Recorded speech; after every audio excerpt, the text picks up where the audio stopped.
We heard a pop, and it was coming from across the street. You could hear like pine needles burning, something like that. A lot of crackling.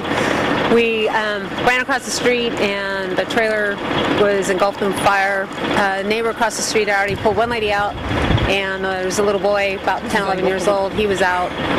The house was entirely engulfed in flames. We're told there was another baby and another woman inside, but it was just a baby.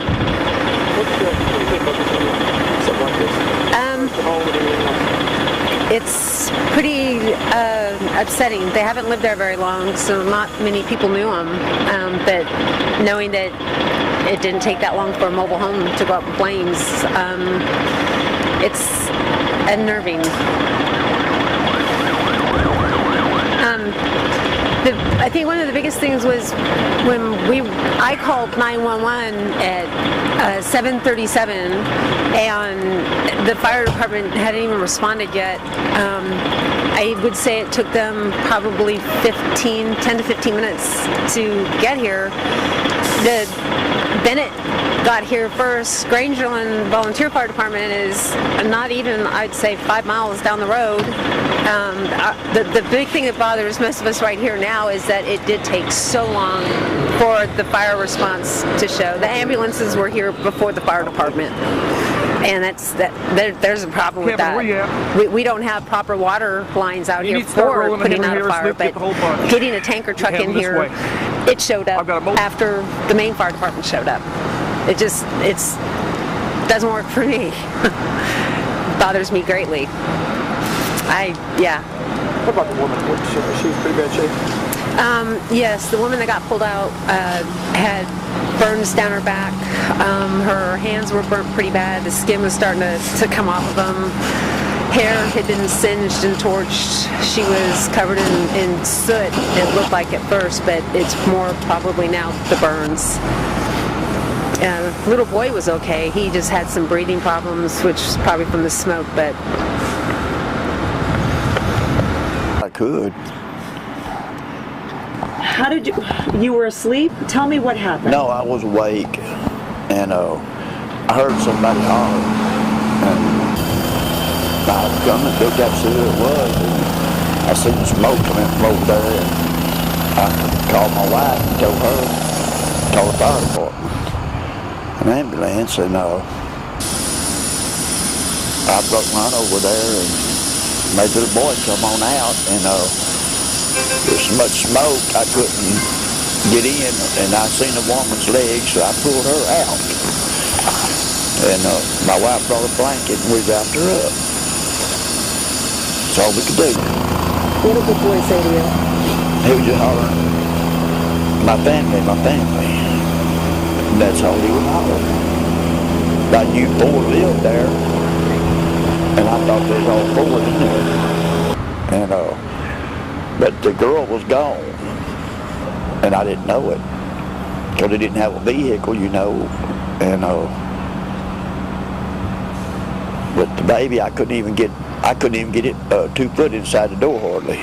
But you thought about it, didn't you? Yeah, it hurts.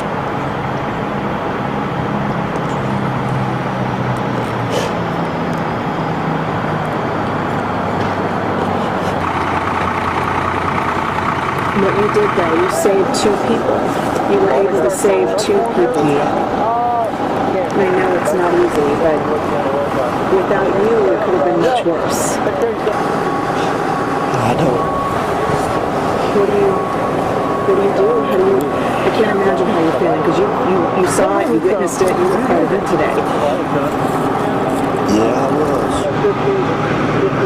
I just feel bad about it. Have they lived here very long? About a month. Did you know them very well? Or? I just knew of them, I met them, that was it. What about the little girl, the 1.5-year-old girl? Did you see her playing at all? Or what? Would you see her playing outside, or was she? Every now and then she would come out. Mm-hmm. She was just a little bitty girl, about 2 years old. And I don't know, I just don't understand.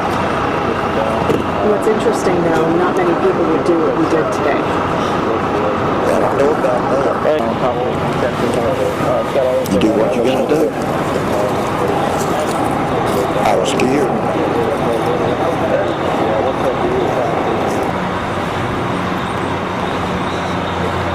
But it was a bad way to start my morning off. That's all I know. Gotta hug your family a little bit tighter today, don't you?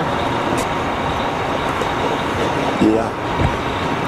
What I can tell you this morning is that Caney Creek firefighters responded. The initial reports were a mobile home involved with victims trapped. We have a 16-month-old female occupant of the home who's deceased. Her 10-year-old uncle was in the home, was able to escape with minor injuries, and we have approximately 70-year-old great-grandmother who was the caregiver in the home. She made attempts to rescue the baby and is reported to be in critical condition, possibly respiratory burns, facial and hands, typical of the burns where you find someone running back in a house to rescue a small child. The initial information we have from the occupants, the initial reports were they were asleep, they woke up and discovered a fire at the foot of the bed near a space heater that was operating last night.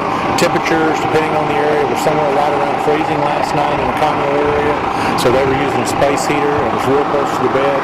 They initially reported that fire was there. They attempted to get out of the house and attempted to put the fire out, and then confusion because apparently they got separated, and that's where the 16-month-old was in the house, and the great-grandmother made the attempts to rescue the child. So at this time, we have the initial information that a space heater may be involved. We'll be continuing the investigation. The child's body will be taken to the forensic center in Dallas for an autopsy. We should have preliminary autopsy results in about 2 days. We'll have that information. What we can say about it initially is that some of the same things that we're seeing common almost every night of the recent cold snap, we're seeing fires throughout our area. And what we tell people is to give that space heater some space. Keep it 3 feet away from anything that will burn. Make sure that it's properly operating. Make sure that it has a tip-over switch. If it falls over, it should shut itself off automatically. And the most important thing to do is have working smoke detectors throughout the home. We have a couple of rental homes on this property, and checking the other one, we have reports that this one did have smoke detectors in it. We don't know if they were operating. We're not getting any reports that they went off this morning. The mobile home next to it does have smoke detectors in it. They appear to be of the proper type. They're properly installed, except for the fact that the batteries are not properly installed in them, so they may not be working. So it's important not only that you have smoke detectors in the home, but that you make sure that they're working. You know, before you go to bed, before you turn that space heater on, and then keep that space heater away from anything that'll burn. Had heavy fire showing from both ends of the trailer. They got off. Montgomery County Hospital District was here treating 2 people out in the front yard. They were advised that there was still 1 occupant in the trailer. They tried to make an offensive aggressive attack, and it was just too much fire. They went defensive, pulled an additional line, and extinguished it from the outside. When did y'all find out that was the child still inside?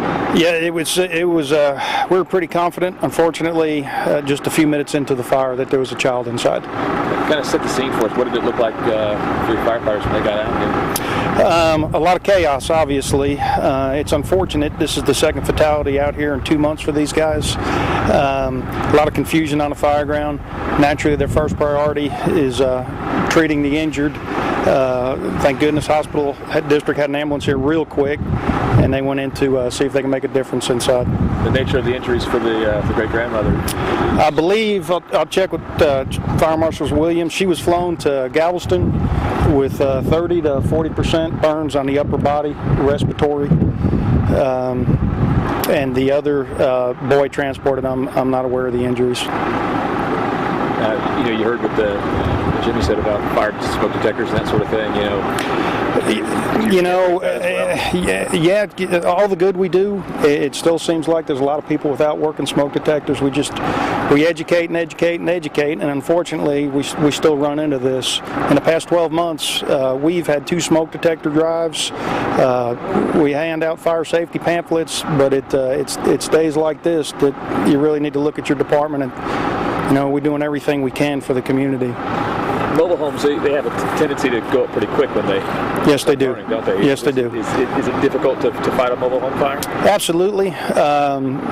Usually, as you know, there's always a delay from the first call, the first 911 call, and they're pretty notorious by the time we get here that they're involved from one end to the other.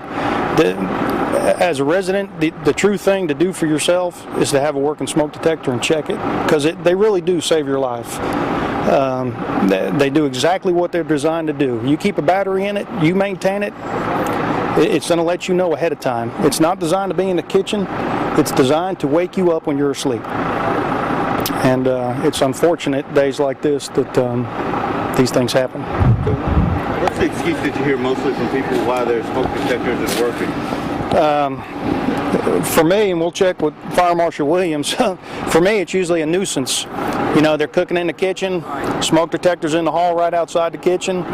They'll take the battery out, they'll disconnect it. You know, some people put them in the kitchen. That's not where we need them. You know, they're designed to wake us up when we're asleep. That's their only function. So we need them outside the bedrooms, and a lot of people, or if they need a battery for something, they take the battery out. You know, just a couple times a year, vacuum it out, change your battery, and you're good to go. Nuisance alarms, pretty much the... Yeah, what do you hear, Jimmy? If I would add that, you know, we tell everybody is you're designed, just like the chief said here, they're designed to wake you up in the event of a fire. So have them in and around your bedrooms, in every room that somebody sleeps in. And if you're renting property, your landlord is required by state law to provide you with a working smoke detector when you move in. It's your responsibility to maintain the batteries. If you change the battery and it still doesn't work, then you notify your landlord and he's required to take steps to correct that. So again, go back to it. If you're renting, make sure your landlord has provided you with a working smoke detector when you move in.